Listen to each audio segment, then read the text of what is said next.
وقتی یک روانشناس مرزهای اخلاقی خودش رو زیر پا میذاره و وارد عشق ممنوعه میشه، داستانی پر از وسوسه، خیانت و پیامدهای تلخ، جایی که حقیقت هیچ وقت همون چیزی نیست که به نظر میرسه. سلام دوستان، به کانال سایه های خیانت خوش اومدید. اینجا جاییه که داستانهای واقعی و الهام بخش خیانت رو با هم بررسی میکنیم.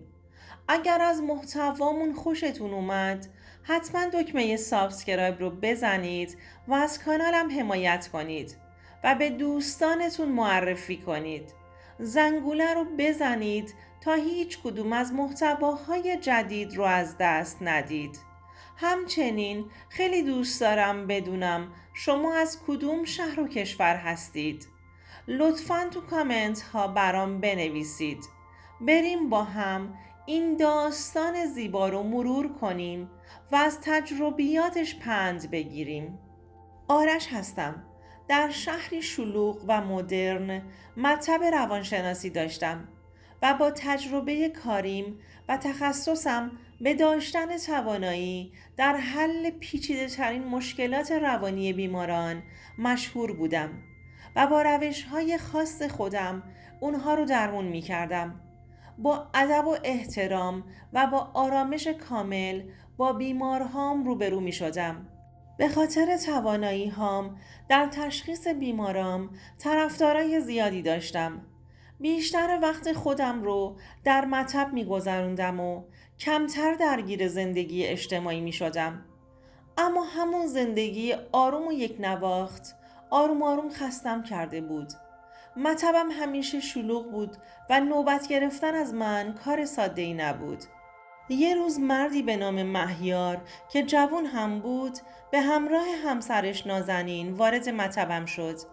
مهیار چهره‌ای عصبی داشت و دست همسرش رو گرفته بود. نازنین در سکوت خودش فرو رفته بود. نازنین زنی زیبا و آروم بود که چهره زیباش پژمرده شده بود و حالت نگاه چشماش طوری بود که هر کسی رو جذب خودش می کرد. مهیار با لحنی پر از نگرانی گفت: دکتر، همسرم مدتیه که حالش خوب نیست و خیلی افسرده شده. نه خواب درست حسابی داره، نه اشتها. واقعا نمیدونم چی کار کنم. لطفاً کمکش کنید. همون لحظه حس کردم که چیزی تو وجود نازنین متفاوته. نگاهم تو یه لحظه روی نازنین قفل شد. چیزی تو نگاهش دیدم که نمیتونستم نادیدش بگیرم. شاید دلیلش اون سکوت سنگین، اون چشمهای پرحرفش و یا شاید هم اون جذابیت مرموزش بود. اما به عنوان یه پزشک حرفه‌ای به خودم اجازه ندادم که بالاتر از درمان به چیزی حتی فکر کنم. سعی کردم احساساتم رو کنترل کنم. همه تلاشم رو کردم که روی بیمارم و مشکلش تمرکز کنم. جلسات درمان رو شروع کردم.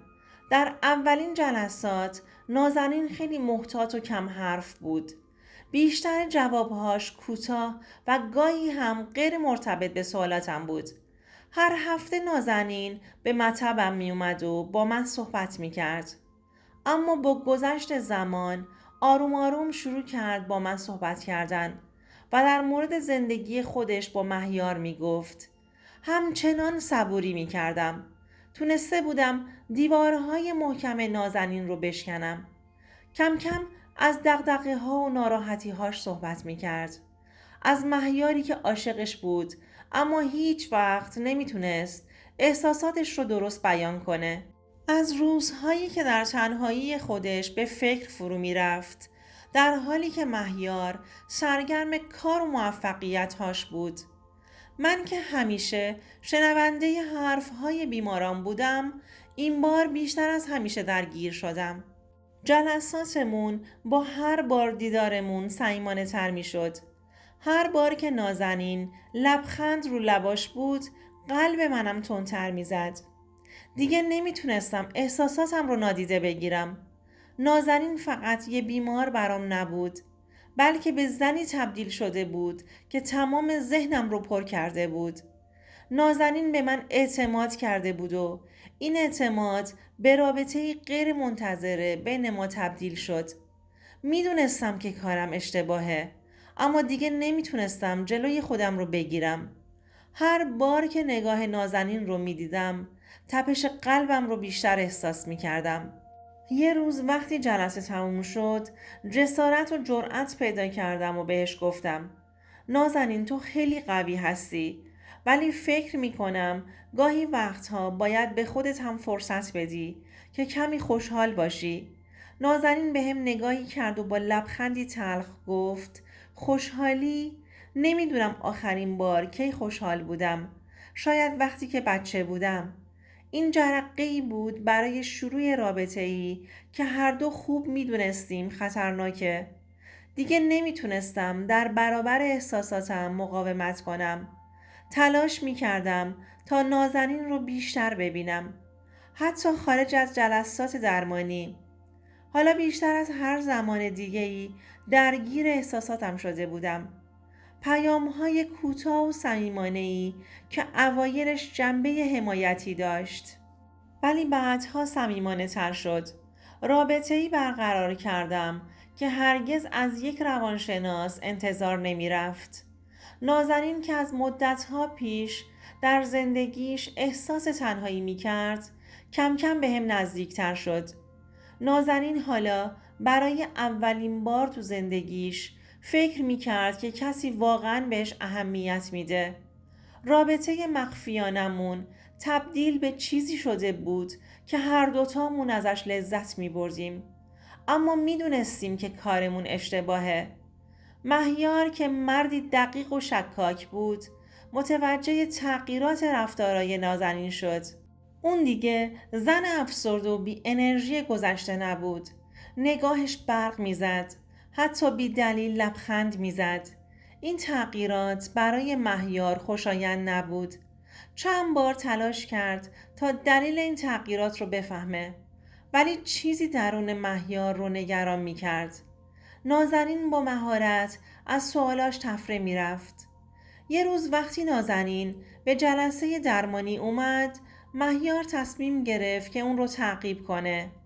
مهیار از دور شاهد بود که نازنین بعد از جلسه روان درمانی با من سوار ماشین میشه و با هم به کافه میریم.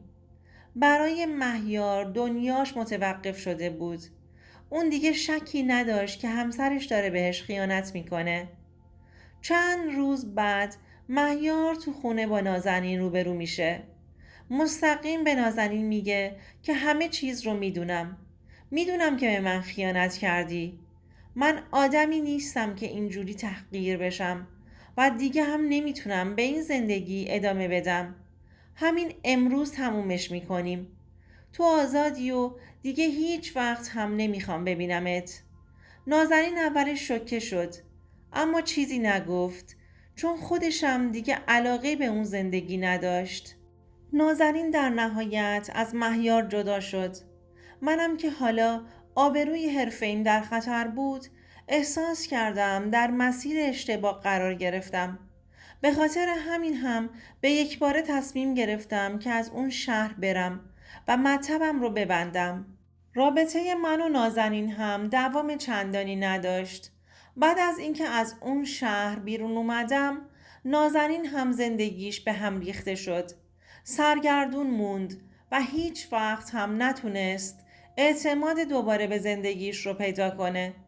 خود نازنین وقتی که از مهیار جدا شده بود هرگز نتونسته بود آرامش رو در کنار من پیدا کنه.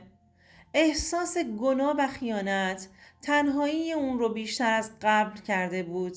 منم وقتی که دیدم اینجوریه دیگه نتونسته بودم رابطه‌ای پایدار با نازنین بسازم. زندگی پر از لحظات و وسوسه انگیزه. اما تصمیماتی که در اون لحظات میگیریم میتونه سرنوشت ما رو با دیگران برای همیشه تغییر بده. گاهی باید به خودمون یادآوری کنیم که احساسات زود گذرند. ارزش ویرون کردن زندگی های بلند مدت رو ندارند. هر انتخابی که می کنیم مسئولیتی بر دوش ما میذاره. انتخابی کنید که مسئولیت پذیر باشید و به ارزش‌های انسانی هم پایبند بمونید. خیانت زخم‌هایی به جا میذاره که هیچ وقت به طور کامل درمان نمیشه.